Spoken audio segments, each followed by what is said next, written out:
ज्योति पारिक और आपका हमारे महाविद्यालय श्रीमती मोहरी देवी तापड़िया कन्या महाविद्यालय के इस यूट्यूब चैनल पर एक बार फिर से स्वागत है। आज से हम अपने बीए सेकेंड ईयर में मानव भूगोल जो आपका सेकंड पेपर उसको हम स्टार्ट कर रहे हैं। तो देखिए, हमें मानव भूगोल के बारे में पढ़ने से पहले हम ज्योग्राफी के बारे में देखते हैं। ठीक है, तो देखिए जो भूगोल है, भूगोल शब्द है वो इंग्लिश की ज्योग्राफी का हिंदी रूपांतरण है। ज्योग्राफी शब्द का हिंदी रूपांतरण है। इसका हम डिवाइड करते हैं तो यह दो शब्दों से मिलकर बना है। पहला है जियो, ठीक है, GEO, और ग्राफी GRAPHY, ठीक है, GEO, जियो और ग्राफी। तो जियो का मतलब है पृथ्वी और ग्राफी का मतलब है वर्णन करना, वर्णन करना। इस प्रकार से हम दोनों शब्दों को मिलाते हैं, जियो प्लस ग्राफी। तो इसका शाब्दिक अर्थ है वो है पृथ्वी का वर्णन करना, ठीक है, पृथ्वी का वर्णन करना। जियो मतलब पृथ्वी और ग्राफी का मतलब वर्णन करना। यह जो भूगोल है या फिर ज्योग्राफी है, यह दो शब्दों से मिलकर बना है, जियो और ग्राफी।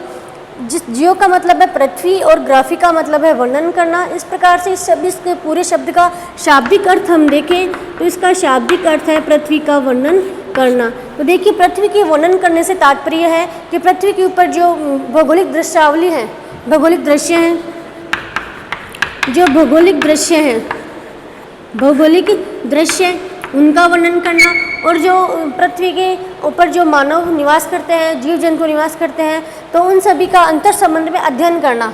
मानवीय अंतर संबंध का अध्ययन, मानवीय अंतर संबंध का अध्ययन, ठीक है। इस प्रकार से हम पृथ्वी के वर्णन के बारे में हम देखते हैं। तो इसमें पृथ्वी के ऊपर जो भौगोलिक दृश्यावली है, उस भौगोलिक दृश्यावली का तथा जो मानव के या फिर जो पृथ्वी के धरातल के ऊपर जो भी जीव जंतु है, मनुष्य है, मानव, इन सभी के जो अंतर संबंधों का एक दूसरे के साथ अंतर संबंध है, उनका अध्ययन करना इस ज्योग्राफी का अर्थ है, ठीक है। फिर अब आगे हम देखते हैं कि ज्योग्राफी को उसके अध्ययन की दृष्टि के आधार पर दो भागों में विभक्त किया गया है, ठीक है, दो शाखाओं में इसको बांटा गया है। इसके अध्ययन की दृष्टि के आधार पर भूगोल को दो भागों में बांटा गया है, जिसमें पहला हमारा है भौतिक भूगोल, भौतिक भूगोल, और दूसरा है मानव भूगोल, मानव भूगोल, ठीक है। भूगोल के भौगोलिक दृष्टि के आधार पर इसके अध्ययन के आधार पर भूगोल को दो भागों में विभक्त किया गया है। पहला है भौतिक भूगोल और दूसरा है मानव भूगोल। तो देखिए, भौतिक भूगोल में हम किस चीज़ का अध्ययन करते हैं, तो इसमें देखिए भौतिक भूगोल में जो भौतिक दृश्य है या फिर भौतिक पर्यावरण का, इसके अंतर्गत भौतिक पर्यावरण का अध्ययन किया जाता है। भौतिक पर्यावरण का इसके अंतर्गत जैसे जल मंडल, स्थल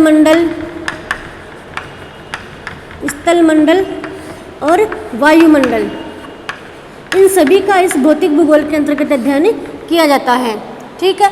फिर हम मानव भूगोल में हम देखें तो मानव भूगोल के अंतर्गत मानव, ठीक है, मानव और उसका पर्यावरण के साथ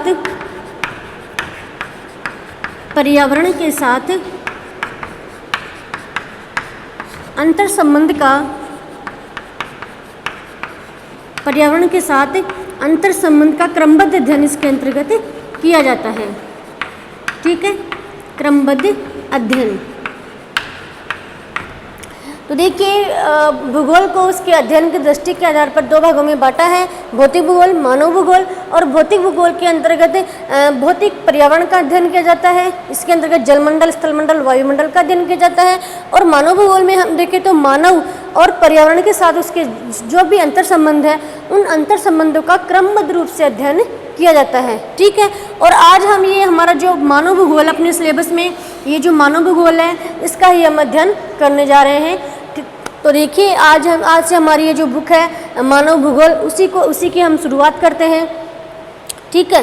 तो इसमें हम सबसे पहले देखते हैं मानव भूगोल की परिभाषाएं।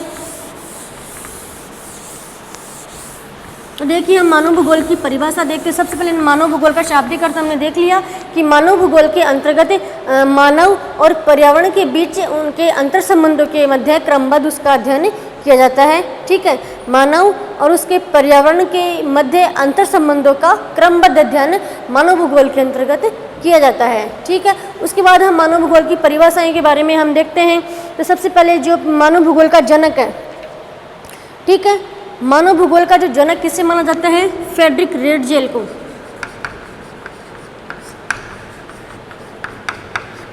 मानव भूगोल का जनक कौन है? Ratzel, Frederick Ratzel. रेटजेल को मानव भूगोल का जनक माना जाता है। और रेटजेल ने अपने मानव भूगोल के अंतर्गत एक प्रसिद्ध परिभाषा दी थी, वो हम देखते हैं। मानव भूगोल भूपृष्ठ, मानव समाजों,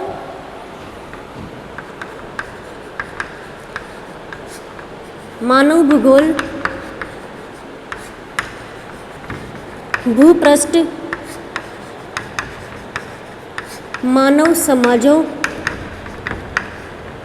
ठीक है, भूपृष्ठ, मानव समाजों तथा पृथ्वी तल के बीच संबंधों का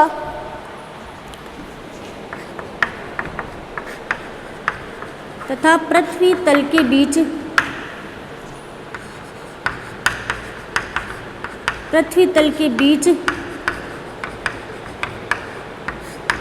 समाजों का, पृथ्वी तल के बीच समाजों का,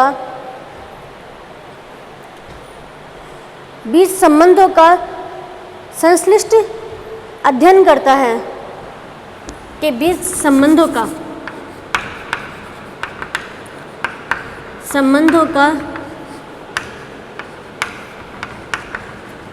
संश्लिष्ट अध्ययन करता है। ठीक है, ये मानव भूगोल के जनक रेटजेल है महोदय हैं। रेटजेल महोदय ने अपनी परिभाषा दी।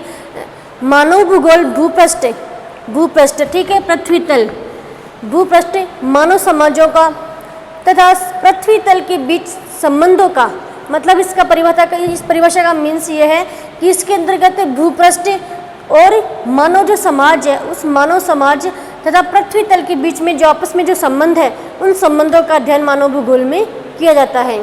ठीक है, ये इसकी प्रसिद्ध परिभाषा है मानव भूगोल की।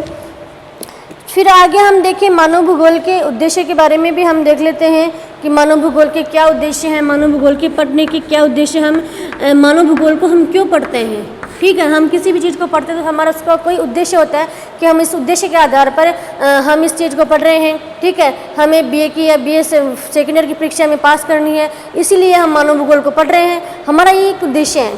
ठीक है, हम अपनी तैयारी कर रहे हैं, हम पढ़ाई कर रहे हैं कि हमें परीक्षा पास करनी है। तो हम देख लीजिए मानव भूगोल का भी एक उद्देश्य है कि मानव भूगोल को अध्ययन करने का क्या उद्देश्य है। तो इसमें हम देखते हैं कि जो मानव भूगोल है, ठीक है, मानव भूगोल को अध्ययन करने का हमारा ये उद्देश्य है कि हमें जब मानव भूगोल का हम अध्ययन करेंगे तो हमें पता चलेगा कि इसके अंतर्गत जो मानव है, ठीक है, और पर्यावरण का, मानव का और पर्यावरण के बीच में क्या संबंध है, क्या इसमें क्या इसका परस्पर इसमें क्या संबंध है, और समाज के द्वारा मानव के द्वारा समाज में जो अंतःक्रिया की जाती है उनका क्या प्रभाव पड़ता है, उनके बीच में क्या संबंध है, इनका सभी का पता लगाने के लिए हम मानव भूगोल का अध्ययन करते हैं। तो इसके उद्देश्य में हम देखें तो इसके विभिन्न मानव भूगोल का उद्देश्य विभिन्न प्रादेशिक विभिन्नताओं के बीच रहने वाले मानव जीवन की, ठीक है, मानव जीवन की, उसके द्वारा निर्मित प्राकृतिक भूदृश्य के विभिन्न तत्वों की जानकारी प्राप्त करने के लिए तथा किस प्रकार मानव समूह अपने भौतिक पर्यावरण का सामंजस्य स्थापित करता है, इन सभी चीज़ों का अध्ययन करने के लिए या फिर इन सभी चीज़ों के बारे में जानने के लिए मानव भूगोल का अध्ययन किया जाता है। ठीक है, फिर आगे हम देखें कि मानव भूगोल का जो मुख्य जो उद्देश्य है वो विध्वंसात्मक और रचनात्मक, इसके दो मुख्य उद्देश्य बताए गए हैं मानव के द्वारा। ठीक है, कौन कौन से उद्देश्य हैं? विध्वंसात्मक है और रचनात्मक है।